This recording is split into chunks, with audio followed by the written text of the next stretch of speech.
1980 का दशक भारत के लिए ये जबरदस्त उथल-पुथल का दौर था।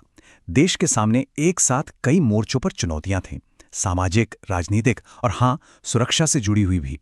और इन सब से निपटने के लिए भारत के संविधान को, हमारी बुनियाद को बदलना पड़ा। तो चलिए आज इसी पर गहराई से नजर डालते हैं कि कैसे 1980 के दशक में भारत के सबसे जरूरी दस्तावेज को वक्त की जरूरतों के हिसाब से ढाला गया।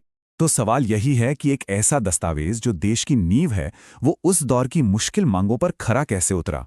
यही विश्लेषण हमें दिखाता है कि संविधान कोई म्यूजियम में रखी हुई स्थिर किताब नहीं है, बल्कि एक जीता जागता, सांस लेता हुआ दस्तावेज है जो वक्त के साथ बदलता है, विकसित होता है। ठीक है, चलिए इसमें और गहराई से उतरते हैं। तो आज हम क्या क्या देखने वाले हैं। सबसे पहले हम उस दशक के चुनौतियों को समझेंगे, फिर देखेंगे कि सुरक्षा, स्थिरता, क्षेत्रीय आकांक्षाओं और प्रशासनिक सुधारों के लिए कौन-कौन से संवैधानिक कदम उठाए गए, और हाँ, आखिर में हम सबसे जरूरी बदलावों को फटाफट समराइज भी करेंगे। तो 1980s ये वो समय था जब देश के अलग-अलग हिस्सों में अशांति थी, राजनीतिक अस्थिरता का एक डर सा बना हुआ था और गवर्नेंस को बेहतर बनाने की जरूरत महसूस की जा रही थी।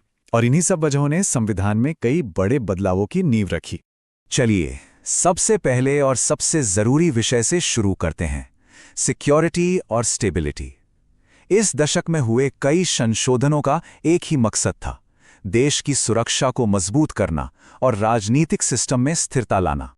अब ये देखिए, 50वां संशोधन, इसने पार्लियामेंट को एक बहुत ही अहम शक्ति दी। देखिए, देश की सुरक्षा के लिए यह बहुत जरूरी है कि हमारी आर्म्ड फोर्सेस और इंटेलिजेंस एजेंसियां पूरी तरह से अनुशासित रहें। इसलिए इस संशोधन के जरिए उनके कुछ मौलिक अधिकारों पर, जैसे कि यूनियन बनाने या फ्री स्पीच पर, कुछ पाबंदियां लगाने का प्रावधान किया गया ताकि व्यवस्था बनी रहे। आया राम गया राम वाली राजनीति के बारे में तो सबने सुना ही है ना? बस इसी परेशानी से निपटने के लिए लाया गया दल बदल विरोधी कानून।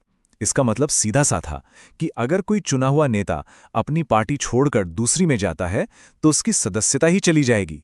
और इसी कानून को संवैधानिक रूप दिया 52वें संशोधन ने। इसके लिए संविधान में एक पूरे की पूरी नई लिस्ट, 10वीं अनुसूची जोड़ी गई।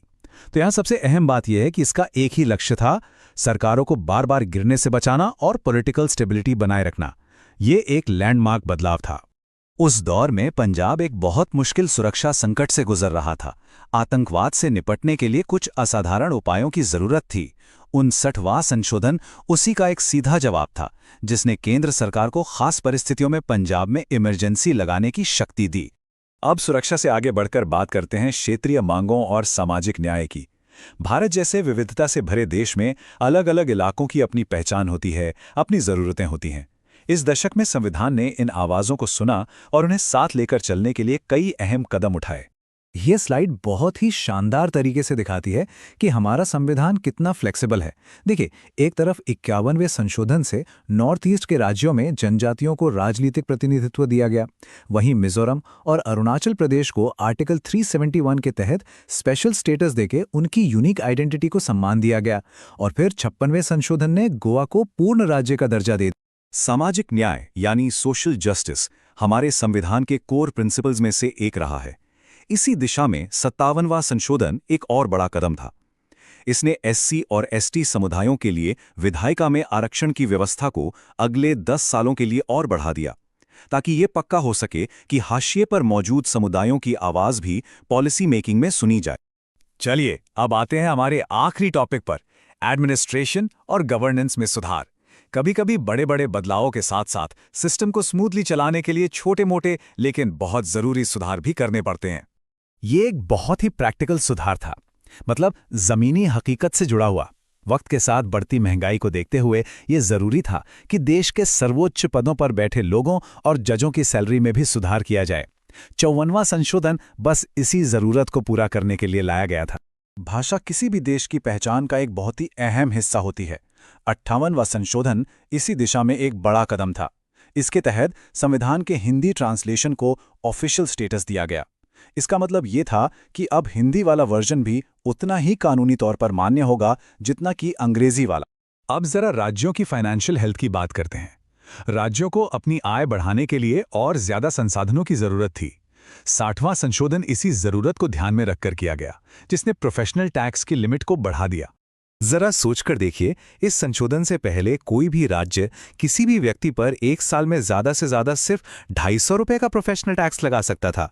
आज के हिसाब से ये रकम बहुत कम लगती है, और उस वक्त भी ये राज्यों के लिए आय का एक बहुत ही छोटा स्रोत था।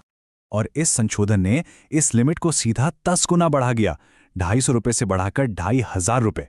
ये सुनने में शायद एक छोटा सा बदलाव लगे, लेकिन इस एक कदम ने राज्यों को अपनी कमाई बढ़ाने और विकास के कामों के लिए पैसे जुटाने का एक बहुत ही जरूरी जरिया दिया। तो हमने 1980 के दशक के कई संशोधनों को देखा। अब चलिए इस पूरी बातचीत के सबसे जरूरी पॉइंट्स को एक साथ देखते हैं, जो इस दशक की संवैधानिक विरासत को दिखाते हैं। अगर इस पूरे दशक से सिर्फ 4 सबसे बड़ी बातें याद रखनी हो तो वो ये हैं। 52वां संशोधन जिसने दल बदल पर रोक लगाई, 58वां संशोधन जिसने संविधान को हिंदी में आधिकारिक बनाया, 56वां संशोधन जिससे गोवा एक पूर्ण राज्य बना, और 60वां संशोधन जिसने राज्यों की आय बढ़ाने के लिए प्रोफेशनल टैक्स की लिमिट बढ़ाई। तो आखिर में ये बात बिल्कुल साफ है कि हमारा संविधान कोई पत्थर की लकीर नहीं है। ये वक्त और चुनौतियों के साथ खुद को ढालता है, खुद को बदलता है। 1980 के दशक ने ये बात साबित कर दी। अब सोचने वाली बात यह है कि भविष्य की चुनौतियों का सामना करने के लिए इसका अगला अध्याय क्या लिखा जाएगा।